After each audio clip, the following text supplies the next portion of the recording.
Bud Wilkinson invented winning. And here at Oklahoma, we uphold the standard.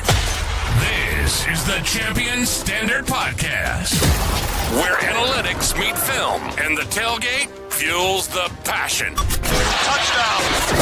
From deep dives in the film room to advanced stats that tell the real story. Ready? We bring Sooner football into focus like never before. The roar of the palace on the prairie, the legacy of champions, and the pursuit of the next one. It's all right here, so lock in, because this is Oklahoma football. This is the Champion Standard. Let's go! Let's go! Go!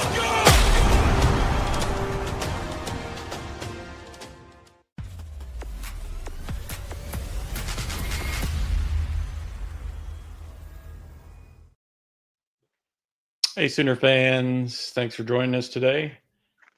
OU gets their first loss yesterday in Big D, and it was an ugly one. We're here to cuss and discuss it all today. We're joined by Charlie today. We needed a third party to help us maybe make people feel better. Brought the wrong guy for that. Oh, yeah, ugly loss, 23-6. Where to start? We're gonna just jump right in. Don't forget to like, subscribe. It's okay, Rob. I know I caught you off guard. Please like, subscribe. Let's start with the offense. Just inept, especially in the second half. You know, first half you get a couple of field goals. I felt like we had some nice pass plays to Burks and Centegna. I always screw that up in the first half. Couldn't run the ball. Had an opportunity to put another field goal on the board right before half and just totally squandered that. That was just awful execution. So offense, let's jump into a little bit. Mateer, O-line, Arbuckle, BB, whoever you want to blame. Let's dive in. Rob, who's your who you putting the blame on? Putting the blame all of them. Personnel, scheme, play calling. Because when it's this bad, when it is like you're looking at your run game is completely non-existent. Like it doesn't exist. Like we don't have a run game to because what you're looking for is a concept or a execution of 4 or 5 yards. That's all you're just looking for a competent bread and butter 4 or 5 yards. We're not looking for like the 60, 50, 40 yard gainers. Yeah, we would love to take them. But at this point, when it's non-existent, you're looking for bread and butter. When you're trying to find something, it's on the coaching, it's on the players, it's on the play menu, all of it. So there's plenty of blame to go around. I mean, if I was going to pick one, I would say it just seems like the run game is actually like regressing as they're going into conference play, and it's only getting worse. And we had 3 weeks. You had 60 hours of practice time, 3 weeks to prepare for this game, and you get into it, and it is again the same issues, the same problems. Yeah, and it's magnified by Mateer just not seeing things well at all yesterday. So the passing game was average yesterday, below average, not good. So you had a running game and then a Mateer that looked like a freshman, or looked like, I don't know what he looked like, but he didn't look like the guy that we've seen at times this year that have been sort of, I don't even know if he's a composed guy. He's always got happy feet back there anyway, but yesterday looked even worse than before. So I think that just made the offense as stagnant as it possibly could be, with him just being way off, especially in the second half. Yeah, well, we were talking about before we came on. He didn't do any practice. No good on good. He was just throwing on air, 7-on-7. That was his prep for the game after 3 weeks. So you had a kid that was off for 2 full weeks, comes out and does a little throwing, was finally cleared on Thursday, and didn't do any good on good, didn't do any prep. And I think that speaks about one of the problems for Oklahoma in the last 4 years is you prefer to go with that than any backup quarterback you have. And it's not a shot at anybody, but teams have to be able to play with a backup quarterback at times. And OU did it against Kent State. I am not advocating, not doing revisionist history and saying they should have played, Hawkins instead of Mateer yesterday. But when you saw it wasn't working, maybe you try something different. And it wasn't working. But yeah, you had a quarterback who hadn't played in 3 weeks and going against one of the top defenses in the country. Yeah, and he's playing hurt too. I mean, it was obvious he was playing hurt. Yeah, even a Whit Neubauer may have been able to sling it a little bit, or yesterday. I'm just saying. Could have tried something at some point in the game. Yeah, exactly. Anything. Where was the Canic Wildcat and anything like that? You push the ball to just outside the red zone. You're trying just to. Your defense held to 16 points, and they special teams, all that stuff. But you had a defense that's doing its job, and you get to that 30-yard line that just outside the high red, or just almost there. Where was some of the Canic Wildcat? Something where it was just trying to push the ball just a little bit more to get another play. And I was expecting a little bit of the kitchen sink throwing out there, a little bit, just something creativity, They tried the direct snap early in the game, and that just looked like a comedy of errors. That didn't make any sense at all. Like, you didn't even move Mateer out of the core. So what's the point? Like, you might as well just hand it to him. So it looked like a walkthrough as they were going through that. Yeah. And they did the Giovanni Gibson. I just didn't like the timing of when that was, because you ran the ball real well. I was expecting them to try to run the ball again, since they had they're one of the very good plays with it, and then they just decided to do that, and it just didn't work. But then Brad brought up the time management at the end of the half. Look, we all know that was bad. Start there. I didn't mind, if he's playing for the field goal and wants to take one shot, but if you're Mateer and if you're Arbuckle, it has to be clear that I'm either going to throw it out of bounds, or it's a guarantee that it's not going to be intercepted. Right. There's no in between. Burks was open, but he couldn't make that throw. Kind of, right?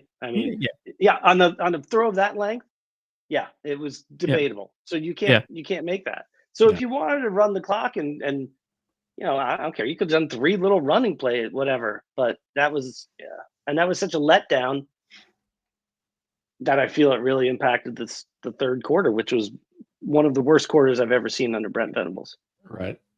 No, anytime you're in a defensive game, I think you take points. Yeah, we talked about that. You just play for the field goal. You play for the field goal. 3 points goes a long way in a defensive fight like that. So, and sure, and the mental and we have a kicker. Mental state. Yeah. So it's not like we got a kicker that's like a 50-50 guy, so you just don't want to take a chance. We have a kicker, so use him. That was that hacked me off going into the half. I think that made me get my 4th drink of the day right there. So, no, kind of sticking on the special teams theme just a little bit before we jump over to the defense. That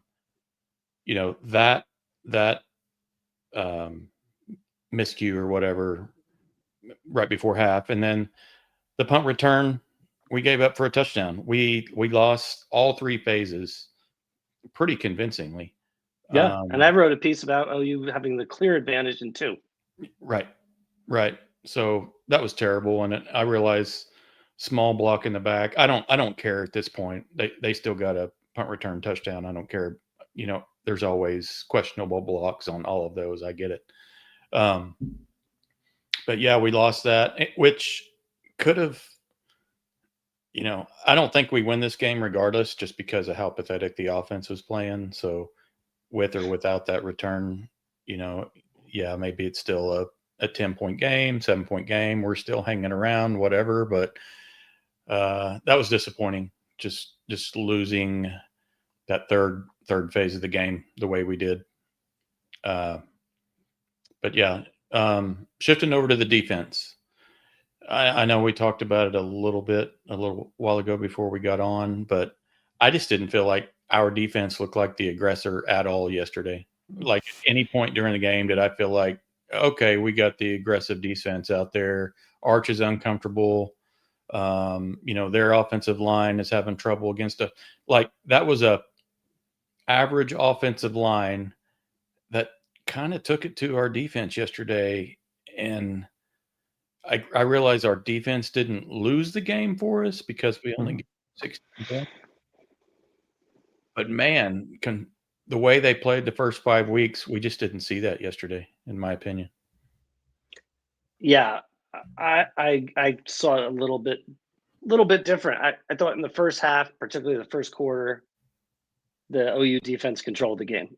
I thought they were doing what we thought they would do. They weren't getting the sacks, but they had 8 tackles for loss, and then it all dried up. Yeah. It all dried up after halftime. And second half is what I was talking about more than anything. Yeah. At halftime, I believe it was, I wrote the stats at one point on the board. I think it was OU had 8 tackles for losses and Texas had 2 negative plays in the first half on defense.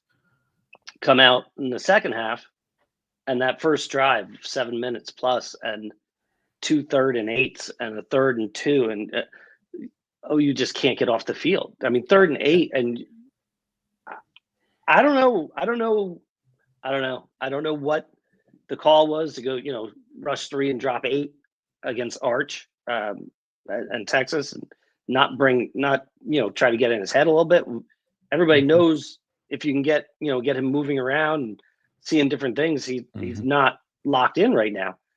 I'm not an Arch hater. Arch is going to be a good quarterback, but that's the way you get to him. That's the way Florida got to him. That's the way Ohio State got to him. But then you're just letting him pick you apart. And if you don't put pressure on a quarterback at this level, they're going to find the open guy, and their receivers work back to him. And those 2 3rd and longs, it's just so uncharacteristic. And then OU goes and possesses the ball for a minute, and then it's right back to Texas. Mm-hmm. OU had the ball for a minute and 28 seconds in the third quarter.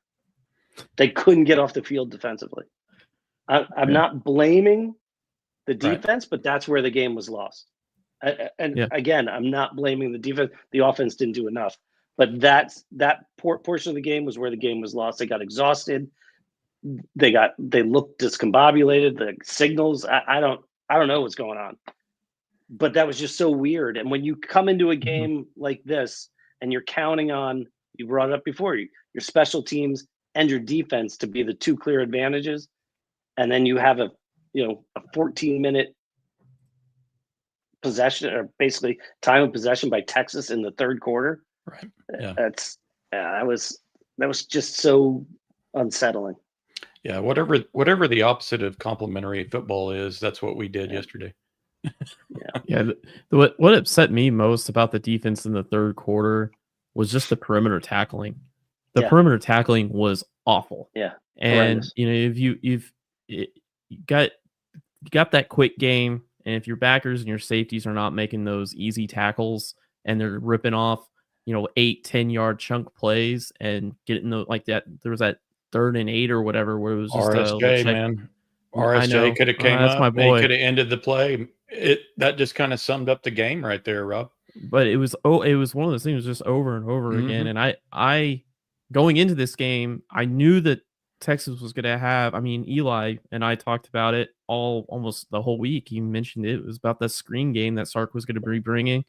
And that quick game and that screen game, I honestly thought our backers and our safeties were able to tackle better If you start getting those checkdowns and all those like easy, quick game stuff out, and I really feel like Brent probably would have been a little bit more aggressive. Instead, with our perimeter tackling, giving up some of those easy plays, I think it pushed him to his heels a bit and he started reeling in his 5-6 man pressures, because I think he wanted guys to be able to trigger down and try to make those tackles, and they couldn't do it.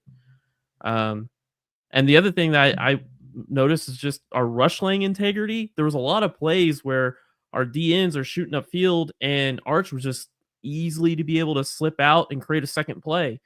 And that's where, if you got zone coverage behind there and you give a quarterback a second play, he's going to find the open guy. You're going to have those receivers work back to the quarterback, and it's hard to cover grass on a second play. And I don't know, but it's hard to really pick on the defense after they only gave up 16 points against your arch rival. It's really hard to pick when you're looking at really one quarter where it all went to hell and for them. And when that offense, again, all they had to do is just capitalize on their opportunities that would have changed the script to allow BV to stay aggressive as well. So, yeah. And that's another thing, you know, we talk about adjustments and stuff like that. At the half, I have it right here in front of me. At the half, OU had 43 rushing yards. Texas had 45 rushing yards. So they were doing the job. Right. When they came out, Sark stayed with the run. He was consistent. He knows what makes his offense go, and it includes the running game, and he stayed with it. And whether it was having Arch do it or Wisner or whatever, he stuck with his plan there. And you know, he changed some things schematically, but he stayed on plan. And that's where I feel like OU comes out and just kind of, okay, what are we going to do this drive? I don't feel like we talked about it earlier. There's zero commitment to any running game for OU. Right. Rob, you said it. You know, you're looking for 3, 4, 5 yards, you know, a pop successfully. You should be able to get that just every time out. And it just has to be a part of you. Yeah, you should. And yesterday it was the first or second run. I forget which one it was for Blaylock. Takes the handoff, runs right into his offensive lineman, and right to his right, there is a gaping hole. Yeah. Yeah, I remember that. Torrey Blaylock is having a great, you know, freshman year. He's really the best OU running back. But damn, man, run towards some green. Yeah. You know? Yeah. Run towards the light. It's right there. Yeah. And I'm like, I'm on the phone with Kay at the time, and I'm like, Kay's like, why is he not even jumping, you know, moving over to the right? I'm like, I don't know. I don't get this. It's just like, then you see guys, you know, making guys miss or running through arm tackles, but not OU. I'm not absolving the offensive line. They were bad. Right. It wasn't good, but I mean, to at least make a play. Who was it? Satania catches the ball, or Burks in open field on a crosser, and he runs right into the defender. I mean, it's like he sought him out. Yeah. Guys, make a play. Yeah, Burks had an opportunity to make a guy miss too and didn't. So I don't get it. Yeah, I don't get it. Yeah. So my fourth takeaway, which I kind of wanted to throw out today, and this is going to sound like a little bit of an exaggeration, so just bear with me. Do we turn the seat warmer on Brent after this game? Or is that too soon? Yet. Okay. I don't. Yeah. For me, it's too soon. I figured I was overreacting, and that's why I have you all here to say, "Hey, Brad, no, calm down. You're just pissed from yesterday. It's not Brent's fault." But if this is a trend, the next couple of games, then that's where we probably do that. But goodness gracious, yeah. The run game is going to cost you more games if you don't get it going. And at this point, if you, as a head coach, have to get in a room with Ben and figure out, and Bean and Bo, because Beanbo's the run game coordinator, right? Doesn't he have that in his title or something like that? But like, not any no, longer. no. Well, No, I don't they believe need to. so any longer. Well, Ben and BV have to get in a room together and figure out, okay, this is what we've got. This is what we got to do. And Brent might have to remind him of, this is OU. You've got good backs. You need to run the football. This is the SEC. You're not going to be able to run John Mateer to the playoffs. Like, it's just not going to happen. That's where I think his responsibility lies right now, is just everyone has to come together to get the run game going, because the run game is, it being non-existent, has not given you enough drives to spell your defense. It's not giving you, it's now hurting you, because how many light boxes did Texas give us? Like, there are so many light boxes. There's like 5 to 6, maybe 6. Our chunk plays in the passing game that we've put on film, which we've had like 40 explosive plays in passing game, has given us the light box. So we have to figure something out to get the light box, take advantage of it. And Brent, as a head coach at this point, just lost to his arch rival, he's 1-3 now. Get in a room and figure it out. If you don't, then you're going to lose more games. It's that simple. Do you all think that he gave too much autonomy to Arbuckle when Arbuckle arrived? Just handing over the keys to the offense and then shifting his focus to the defense. I don't. I like it, because I'd rather not have Brent in the offensive side of the meetings, only because he's doing what he does best, and that's coaching defense and coaching it well. The thing we can talk about and wonder if he did wrong was, it's nice to have guys in your room that you don't have to teach your style, your scheme, your nuances. And he didn't get to bring anybody on the coaching staff. He got to bring his, quarterback coach, and that's great and all. But there's still little things that are, between coaches that can go unsaid if you're familiar with them. And this is how I expect you to do it, and you just do it. But no, I like that Arbuckle is the guy in charge. I don't want even Brent. I wouldn't want Brent, calling in on the headsets. You got to run the ball now, right now, on this play, on this. But I do think it has to make a mandate, and he has to say, we are, as Rob was saying, this is Oklahoma. We are a running team first. We're a physical team. We need to be able to do that. And then, you look at, guys, whoever's watching, I'm not giving Beanbaugh a pass, but you have to look at every other position group too.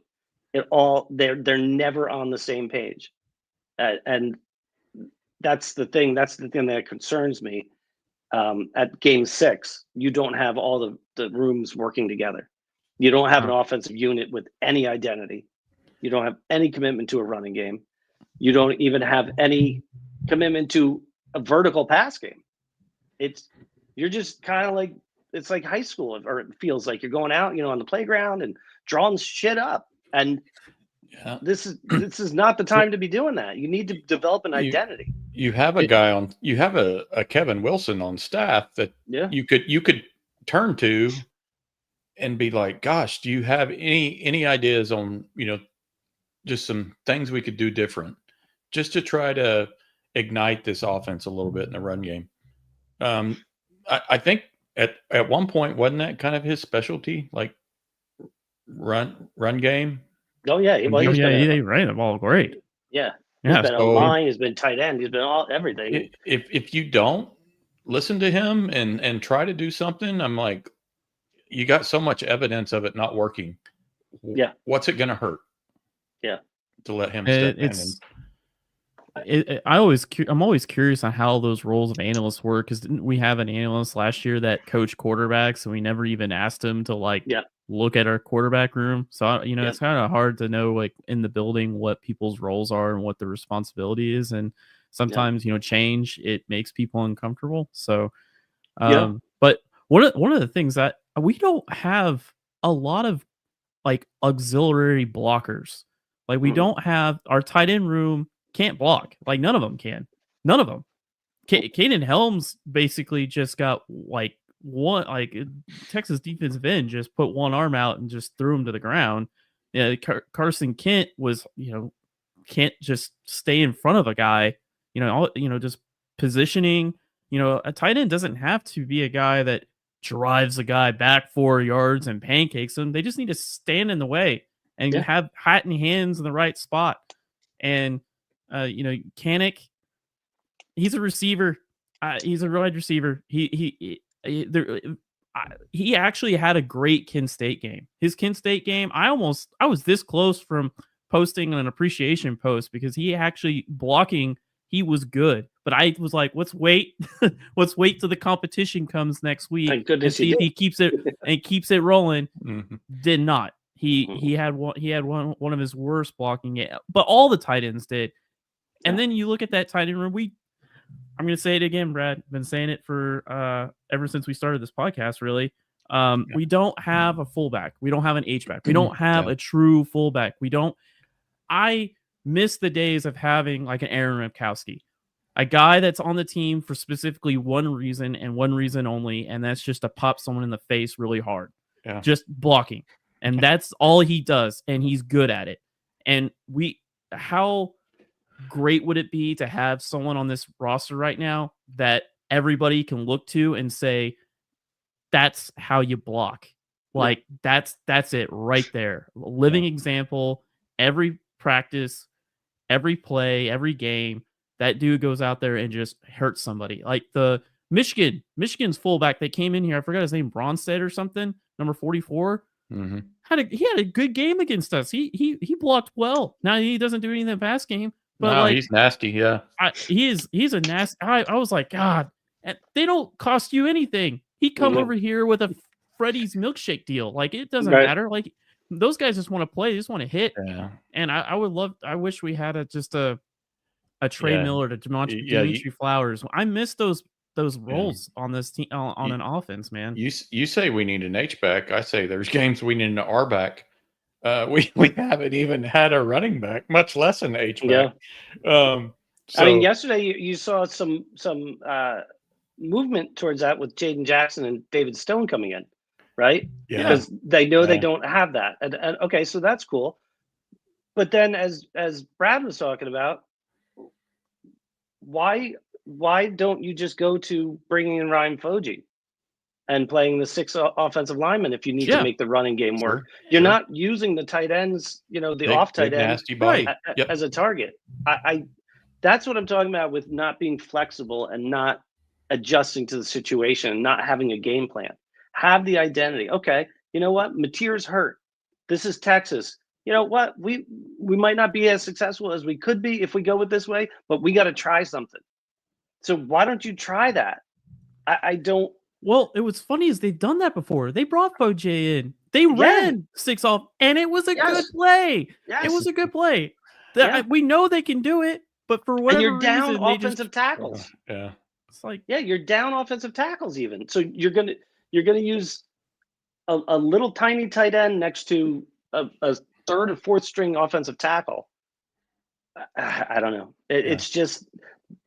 Yeah, it's just not well thought out, right? And planned in advance. That's the thing. It's just kind of like the playground. That's what my most frustrating part about the offense is, because then when you got into the fourth quarter and you're down, after the punt return, and you're down, you're not coming back. Okay, so what are you going to do? You're Ben Arbuckle. You're going to keep John Mateer out there. You're going to keep running John Mateer. You're going to risk him getting further injured and doing the same crap that's not working the entire game.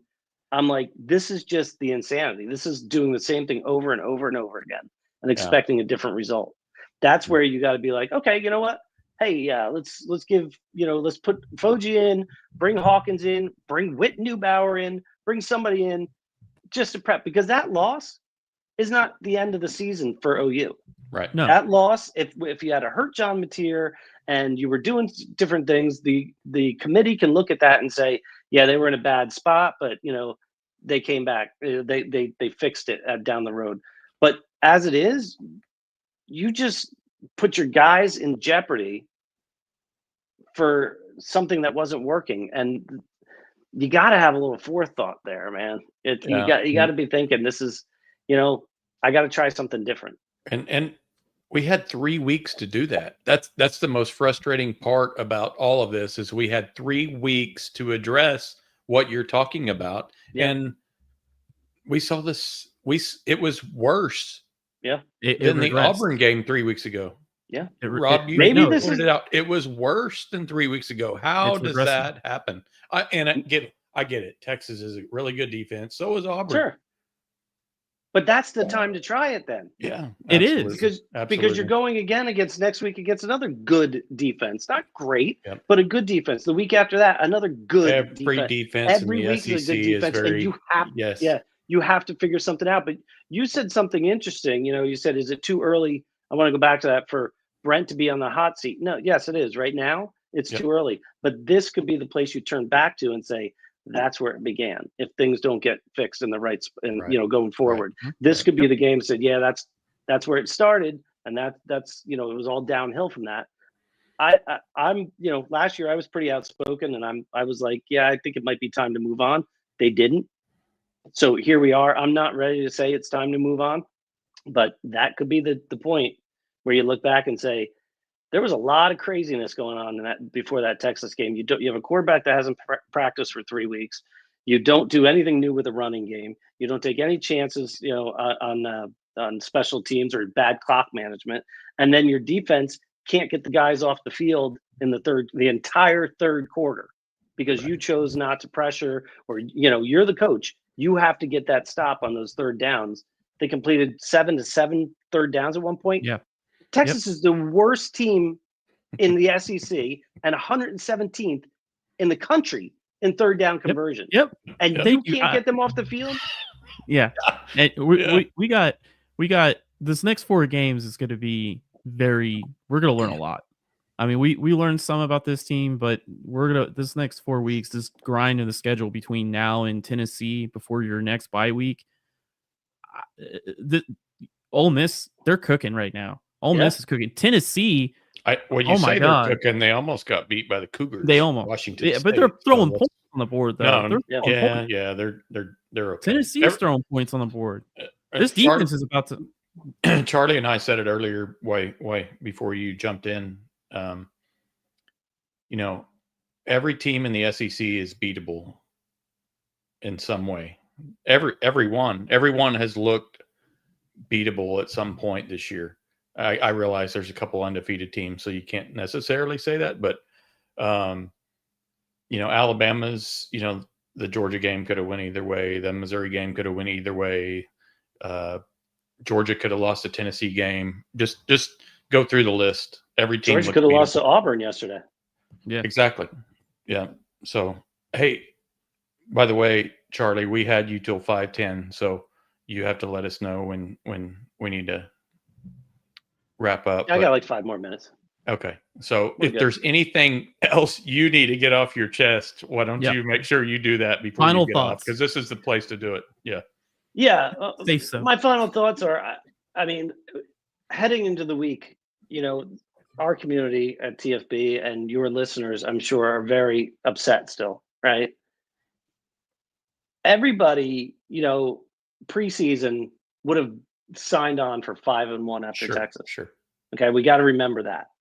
You have to remember that. Now, yes, the way it went down yesterday, a 23-6 loss, it sucked, and you saw the blueprint for the coming games to beat OU. But the fact is, you had a quarterback who had a historically bad day, right? It was an awful day. Yeah. You had a defense that played way out of character in the second half, that in the third quarter, right? You still don't have your running game, but you have no commitment to it.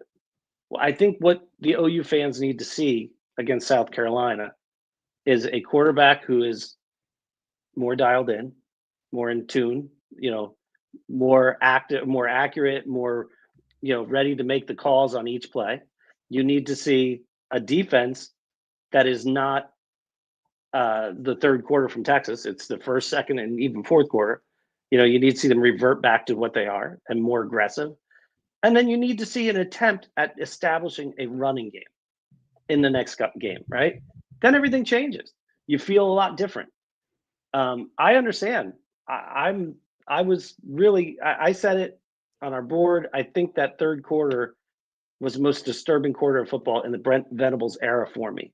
That's how much it affected me that defense could not get Texas off the field, and it could not stop them on third down. Texas is historically bad for them right now on third down conversions, and you can't finish the deal on that. It felt like the Missouri game, the drive with Drew Pine. Yep. It had that same feeling. Yep. Exactly the same feeling. You're in the position you want to be, Brent. You have the situation laid out in front of you. You had the lead, and you turtled up or something. Something happened. And this was an entire quarter. The Missouri game was one drive in a minute. But the feeling was similar. Got to wash that out. Got to look at South Carolina. And it can't all be doom and gloom, because I don't know that OU can play worse than they did yesterday on both sides of the ball. So that's where you're at. My suggestion is I hope you're right. I don't think they can. I really don't. Mateer not only had the 3 picks, don't forget, he tried to have about 8, right? Yeah. He's forcing the balls in and all that stuff. He hasn't played football in 3 weeks, and then he goes and plays Texas. Well, he's going to play this week. He's going to go, good on good. He's going to look different.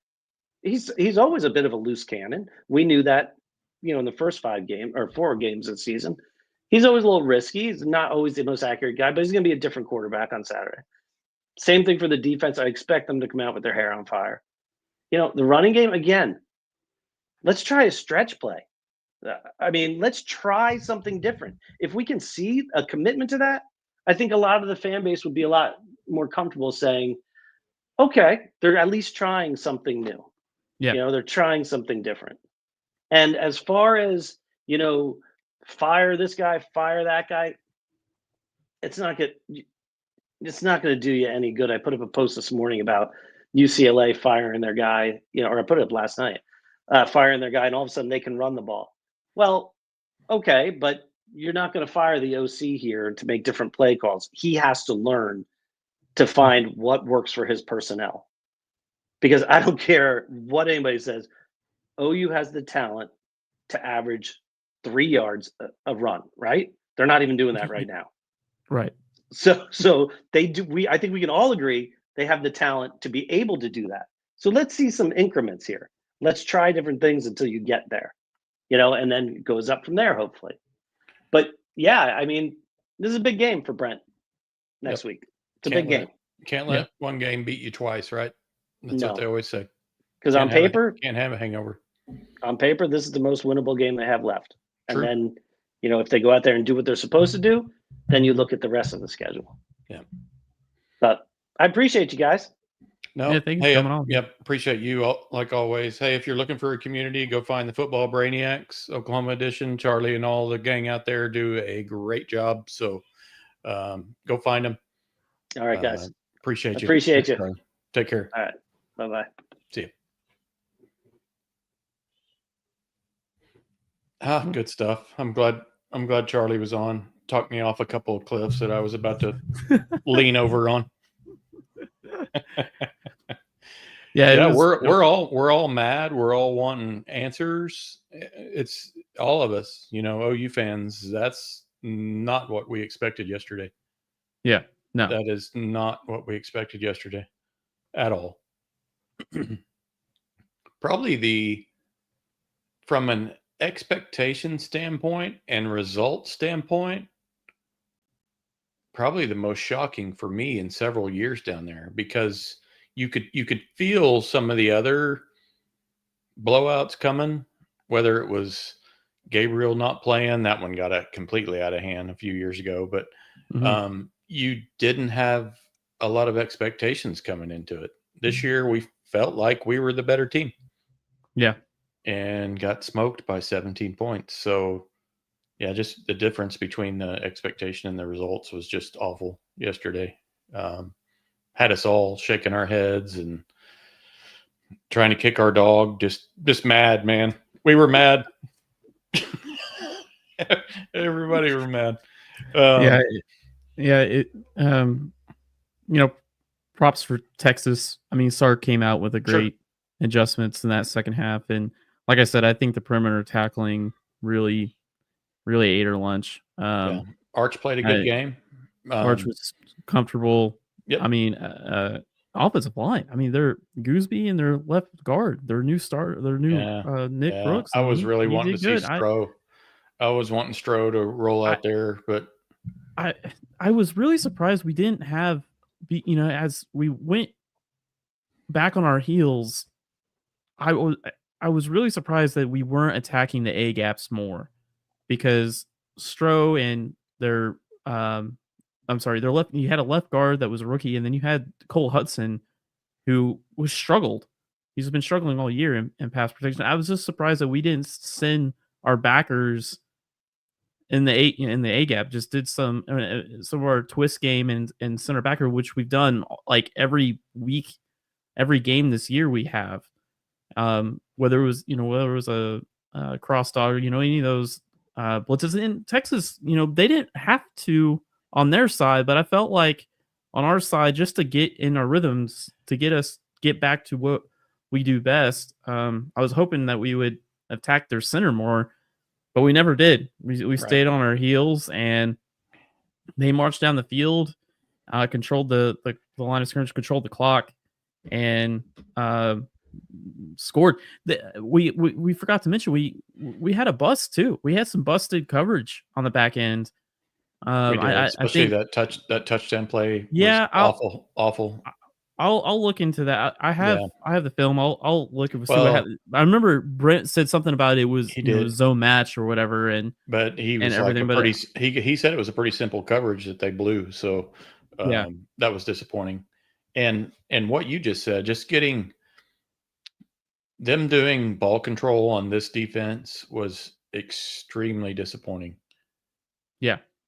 Because we have a good defense, and they hang their hat on rush defense of all things, and they couldn't shut them down there for that third quarter.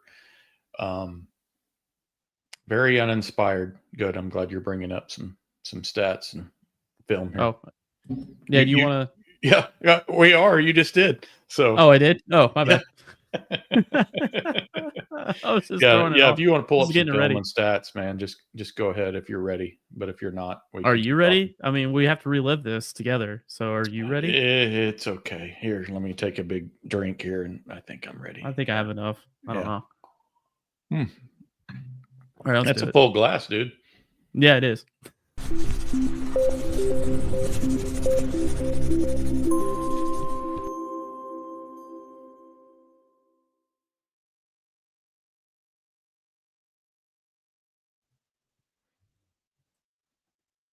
Let's see here. Let me get set up. So, what do you? I mean, I don't know. If you're going to ask me what I want to look at, Rob, today, yeah, I am. That is not a question for today. What do I want to look at? Well, I kind of want to look at my eyelids. I don't really want to watch this film.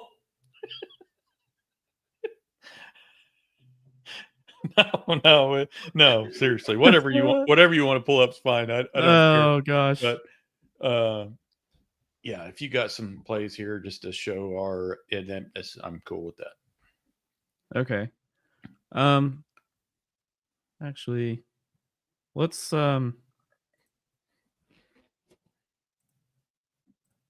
was gonna say we could look at our scoring opportunities real quick. Okay, so real quick on this one. I was really hoping that Malik Muhammad wasn't going to play in this game. Yeah, because that dude is good.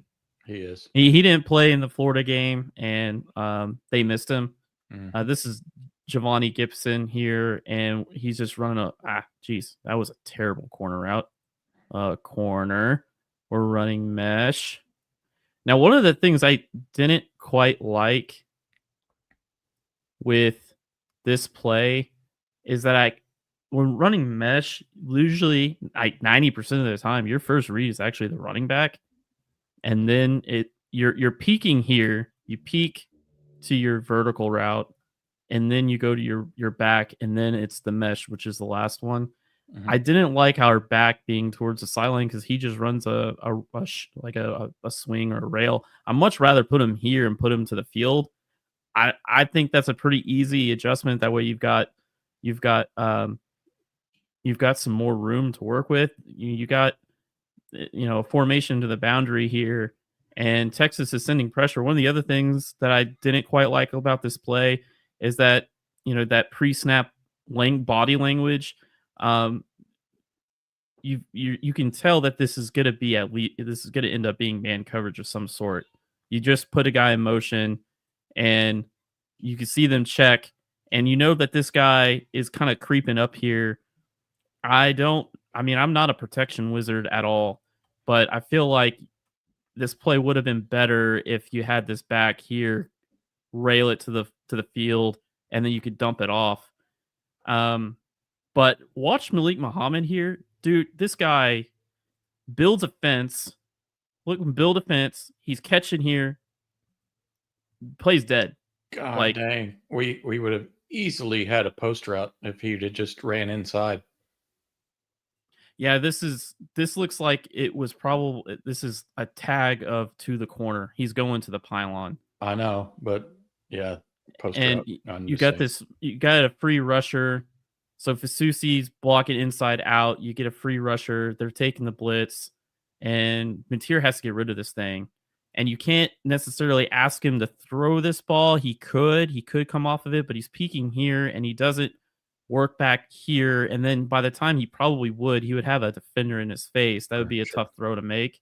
That's why I would rather have the back here shooting through here, and then it would have been an easy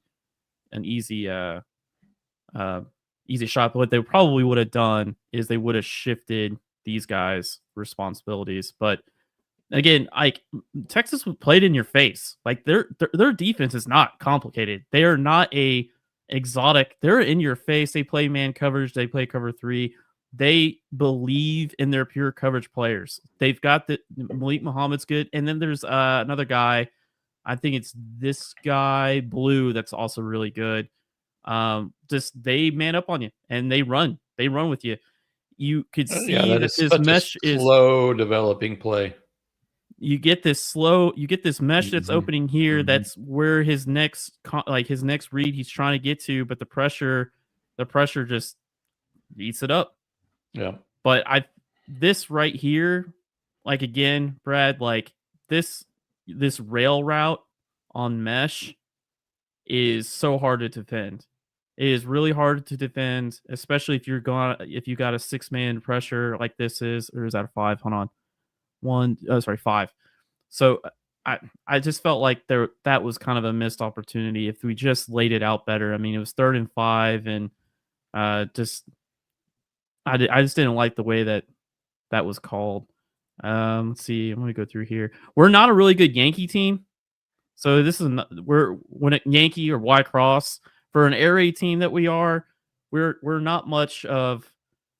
We for some reason we really struggle on hitting the Y Cross, and here let's see, we've got they're running their little smash spacing down at the bottom, and look at this right here. So you got Dion. There's the space, and he decides to take the post route out here instead. But he ends up, this guy's beat. Like you out leveraged him. And Dion, if he kind of flattened this out even more. Yeah, you got a sideline route there for a first down. It would go to the end zone cam. I mean, he has him out leveraged. It's an easy pitch and catch. I mean, look. I mean, you're not gonna get more space than that in man coverage. Not on a defender like this, who I believe that's Muhammad again. Like you got to lay it out here. Yeah, to me, Mateer, the way he played yesterday was very Jackson Arnold-esh. He couldn't push he was obviously in pain. Yeah, I know, but I'm just saying, pain or no pain. Let's take that out of the equation. You still got to make the reads. You know? All right, okay. Here's one that's going to make you burn your eyes. So GY counter, I'm just going to run it. And you're like, golly, I mean, it looks like a plus play. Okay, that's good. Turn it back. And we had them dead to rights on this one, man. Oops. So let it run. So you can see Simmons is kind of struggling with his defensive end here, but he should not matter because this play is going to hit right behind him. Ozida, for some reason, decides to hit his outside shoulder and basically created a double team on counter, which is no bueno. That's not good. And then Kanik, this linebacker works over, and then Kanik ends up blocking him. That's not how it's supposed to run. We should have had Ozida wrap inside. Ozida would have taken the backer. Kanik would have taken him. And then we've got Dion Burks coming over here, cracking the safety. Everybody's accounted for, but instead we have our guard come out here, block that gap closed in a hurry. Got a free guy, and they just clog it. But if you would have hit it, this was gonna pop. This would have been an explosive. Dion gets in front of Taff. Kanik would have hopefully looked inside. That would have been the next thing. Is if once he got free out here, if he's actually going to turn to the inside and look for work. But that would have been a big play. And we just, again, counter is a boom and bust play. It's a chain reaction of reads. If one guy screws up, the whole thing goes kapooey. So that was another. That was. I mean, we've looked at this week after week after week. It's the same thing over and over again. Oh, this is the interception. It's a right call. It's a right call. It's the right coverage. They're running cover 3. What's the weakness in cover 3? It's the seams. And he has time. He steps in the pocket and just throws a shitty ball. Yeah. Yep. I mean, that's just a terrible ball. But that is which perfect play call. Yeah, and honestly, that play call, I think Mateer has completed probably 5 times the rest of the year. I mean, to Kanik, he like made the correct throw. Look how bad this was thrown to Kanik's right. Yeah, it was horrible. Like it was this when I saw this play live. This is when I knew his hand was toast. Yeah, like it was toast. Like he has completed this pass, and I've got all the film broke down, so I've got all the plays. He's probably completed this pass like 15 times this year. Maybe a little less. A deep route there that was a little more open. Had he on led the other side? Yeah. Yes. On the other side, yes. But I get that it's cover 3, Brad. We're running verts, so we're just running to our spots. Oh, we're just running to our spots. It's cover 3. We've got 4 verts. They got 3 guys that can cover. One of these guys is going to be open. One of them is going to be more open than the other because this obviously Satang is more open because the safety has his hips turned and working. And Mateer made that safety commit to Kanik, and that would have made Satang wide open had he just held it and another half second found Satang. That's a touchdown. Honestly. That's exact. Yep. No, you're right. You know, these defenses that run cover 1 or run cover 3, and you've got you usually got a middle post safety like this. The quarterback eyes, they're looking at shoulders. So if he were to look to the Kanik side with his shoulders and then just pop with his feet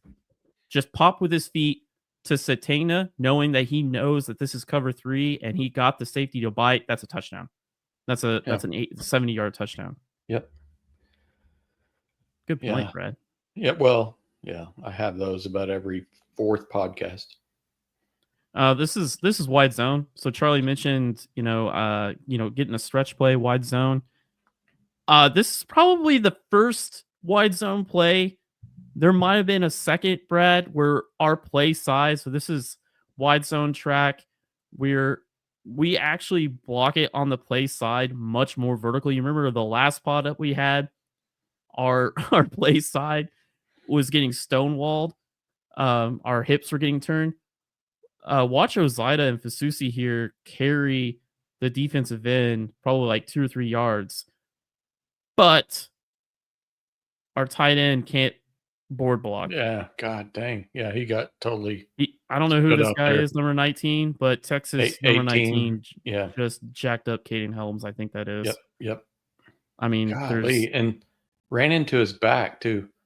Like, dude, don't run into his. Oh, I get it. Oh, it's Yeah. everyone, man. It's not one guy, and that's what concerns me the most. It's collectively a problem, not you can't just single out a couple of guys. It's collectively an issue. So collectively it needs to change. I put this, like, kind of made a note on this one too. This is quarterback draw. Was that quarterback draw? Yes, it was. Unfortunately, it was. You can look, you can see all the receiver are blocking, and he's blocking, but Texas Nothing. with a 3-down lineman, all right, 3-down lineman. Just, why are you making me watch this? I don't know, man. I'm sorry. I got the, my buddy sent it to me early, so I was like, I'm just teasing. Yeah, I was like, well, yeah, I guess the one week we get it early. Yeah, I know. It's his bye week, so he's home. He's like, I'm gonna watch this game. So yeah.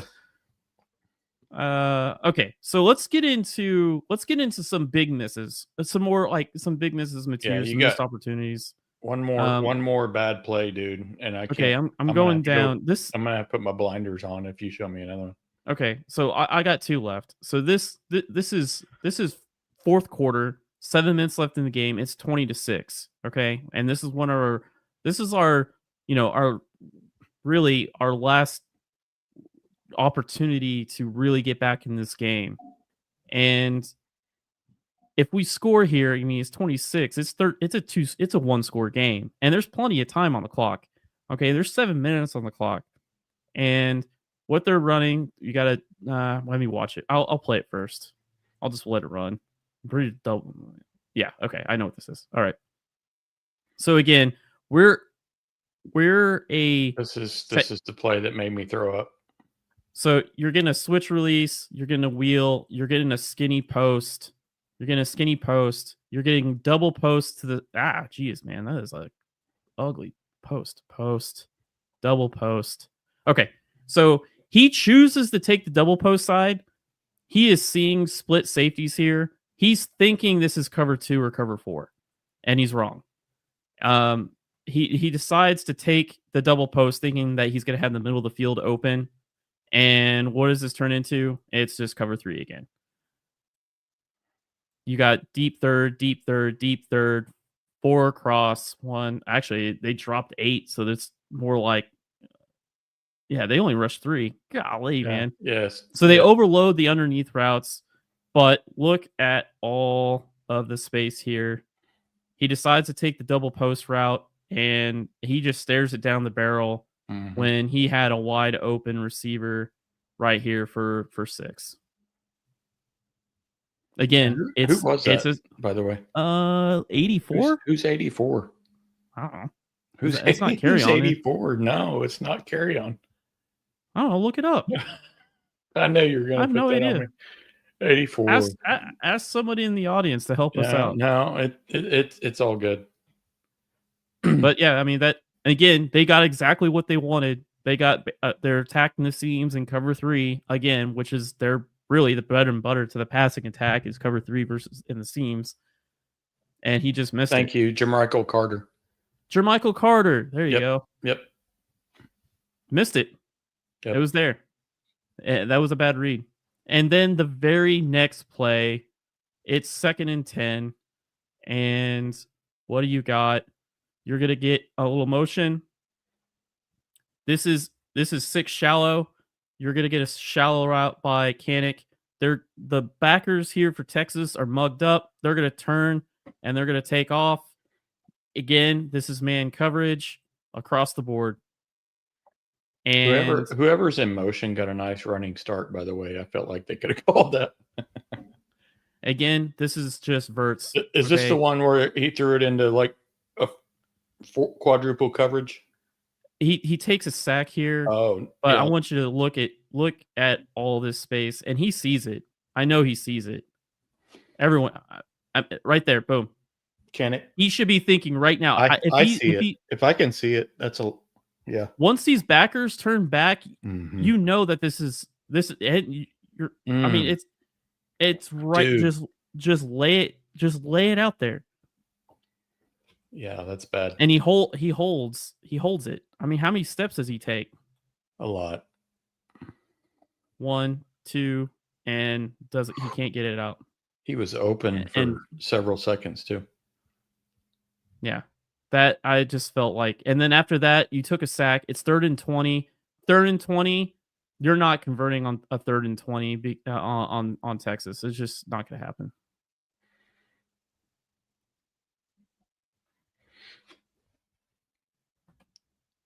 Let's see here. Oh, they're running Tampa. No, actually, they're running cover 2. My bad. Cover 2 hole. Got a switch release at the top, but it doesn't matter. I mean, 3rd and 20, it's nothing's going to happen here. There's just too many defenders. You're not going to find a needle in the haystack there. Everyone's covered up. And that was our last, that was our last chance to like get it back into the game. Right. And he missed 2 reads. Yeah. Yeah, and I appreciated his humbleness after the game. I don't know if you listened to the post-game presser, but he said it. His eyes were terrible. He didn't want to blame it on his thumb. He said he got plenty of reps. Yeah. Charlie pointed out those reps were on air, though. It wasn't good on good. It was just throwing the ball in practice. So, he took ownership, full ownership, and that's a leader, which is fine. Yeah. That's what you want people to do. You don't want people coming out making excuses. But you have a chance to go to Columbia, South Carolina. Is that where? Mm-hmm. Yeah. So you have a chance next week to erase this game. You do. You can go in there and make amends. Offense go in and look like they have some life. Mm-hmm. Running and passing, because we had neither this game. Neither. Yeah. Yes, we made some nice passes in the first half, but we didn't do much in the second. So you have an opportunity to go out and make us forget about this game. Yeah, he was obviously playing hurt. It was affecting his play. I think wasn't he bleeding at one point from his? Yeah, it was affecting him mentally. You can tell, he was sitting there. He was looking at it. Third quarter, he was looking at it a lot. It was hurting him. It was a bad game for him, and it just was. He played hurt, and is there a chance he doesn't play this week because he may have came back too quick? I can't imagine how that thumb felt today. Yeah, I don't know how he woke up Sunday morning and felt, because I would imagine that hand has been sitting in some ice for a long time today. Yeah. And that's where also the question too, Brad, is the abuse that he takes as a runner and the amount of throws that he's throwing. Don't you think that's going to affect how long it would take for him to get relief of his pain? If he's constantly working it. The problem is, if he was bleeding from it, Rob, it's not going to heal. So it won't. So and let me restate that. The actual fracture will heal, but his outer skin is probably not going to heal for a long time because of what he's doing every week, the punishment he's taken. Anytime that hand rubs on the ground or whatever, it's fresh new skin. You know how it is. You're just going to keep. I don't know. I'm no doctor, but I think he's still a 3-week maybe 2 or 3 weeks out before it feels kind of good again. But yeah, I commend him for coming back, but yeah, that's rough. That's hard. I'm not going to sit here and there's no way I'm going to sit here and say you should have played Hawkins or you should have played someone else. Oh, you did what they thought was best, and that was play your starting quarterback. Right. He was just off.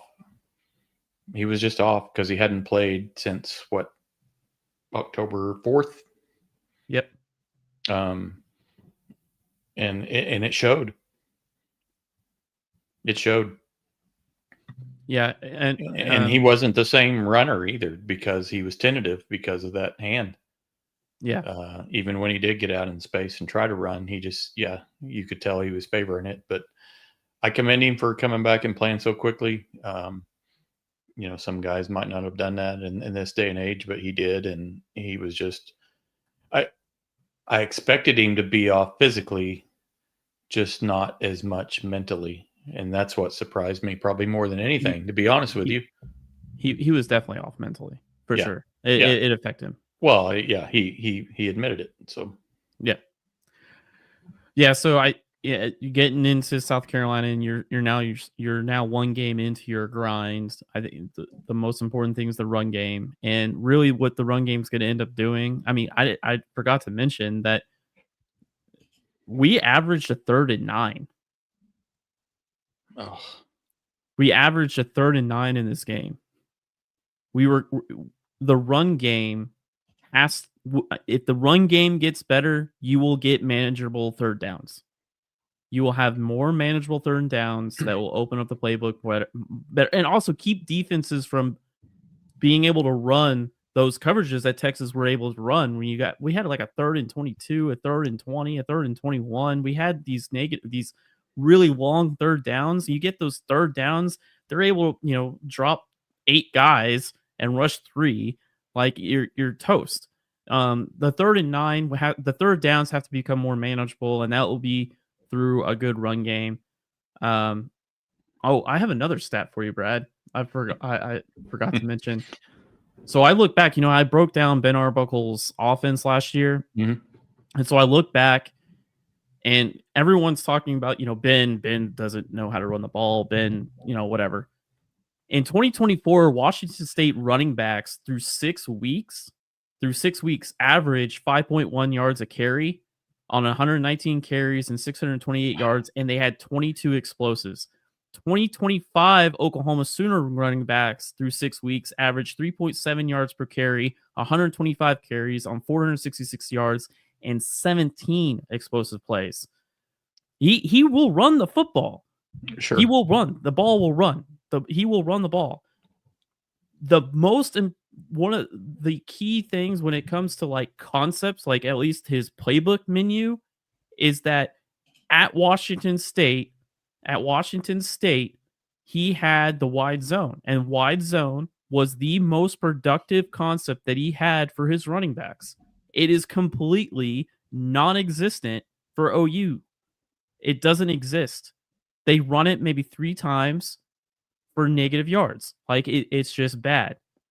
So that's where the adapting or innovating or coming, because you cannot put yourself in a box, and you're going to have to come out of that box and start looking at things, looking in the mirror. And a loss like this can be a good thing for Ben and Brent to come together and be like, okay, we can't really run this. We can if we do it this. Like they are going to have to find ways, and got to run the ball, man, or we're going to end up taking more L's. Yep, definitely. You got 4 more losses or more on the schedule if you can't run the ball. It's pretty simple.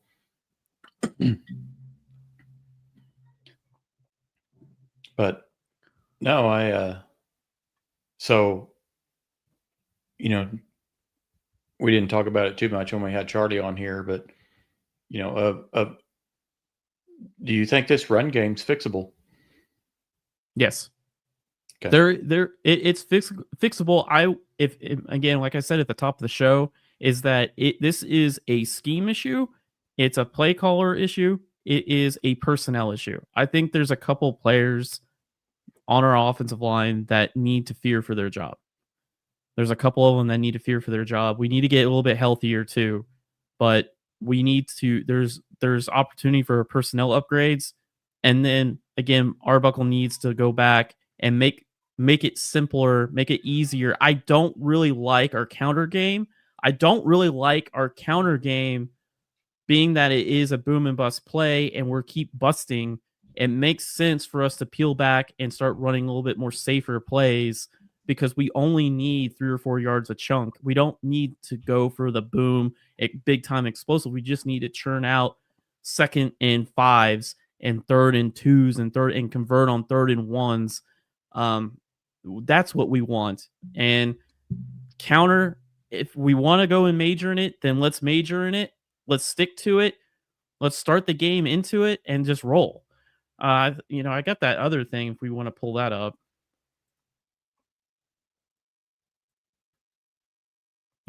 Charlie was mentioning commitment. Mentioning a commitment. Here's our scripted 20 plays. This is their play calls for the first 20 plays for each of our last 6 games. What do you see, Brad? Not good. The 2.6 for yards during their script plays is not good.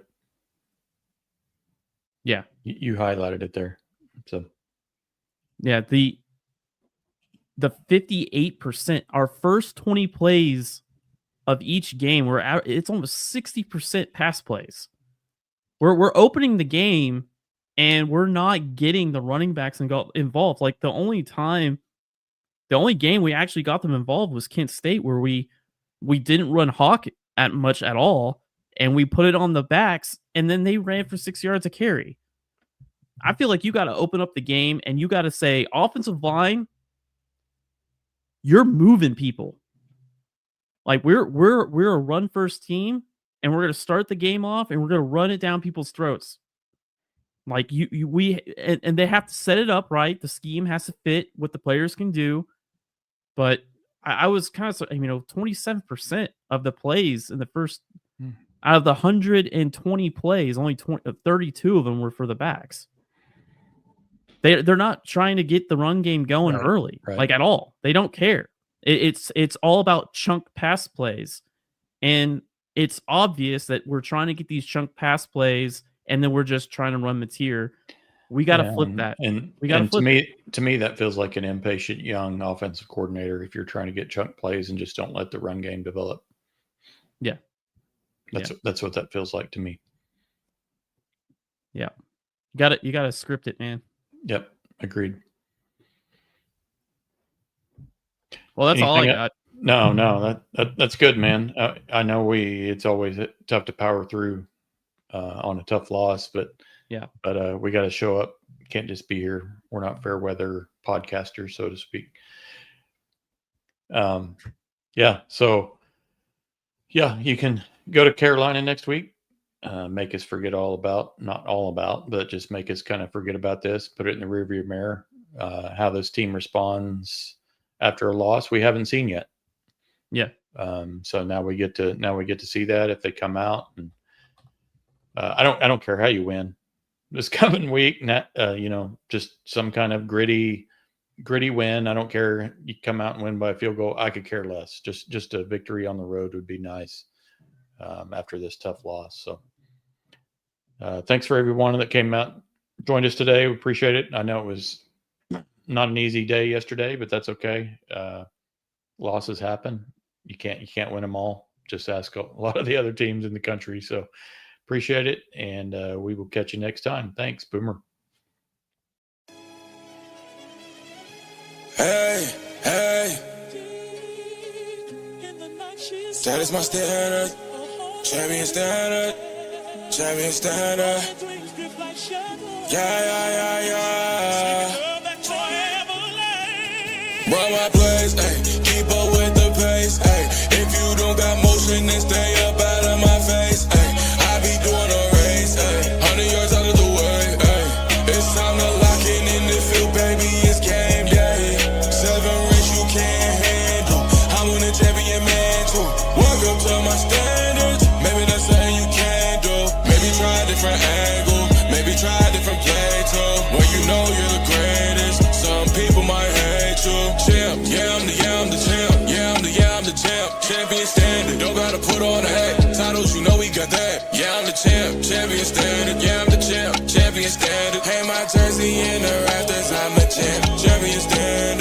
tell you nobody's safe when it's time for game day. Put up or shut up, you know it's competitive. We will not ever take losses. Yeah, I be playing the game, but at heart, you know I am just really a boss. Youngin' or boomer, don't matter who's on the field, everybody getting sauce. Get down with the team, cause we really one-on-one, yeah. Hey, I'm the man, hey, I'm the man, yeah. Watch how we make fans, while we also make this cash, hey. When it comes to plays, there isn't one we haven't ran, yeah. Competition's getting body, that's no cabin. Champ, yeah, I'm the champ, yeah, I'm the champ. Champion standard, don't gotta put on a hat. Titles, you know we got that. Yeah, I'm the champ, champion standard. Yeah, I'm the champ, champion standard. Hang my jersey in the rafters, I'm a champ, champion standard. Champ, yeah, I'm the champ, yeah, I'm the champ, champion standard. Don't gotta put on a hat. Titles, you know we got that. Yeah, I'm the champ, champion standard. Yeah, I'm the champ, champion standard. Hang my jersey in the rafters, I'm a champ, champion standard. I told you nobody's safe when it's time for game day. I told you nobody's safe when it's time for game day. Champion standard, and we don't play. Champion standard, and we don't play.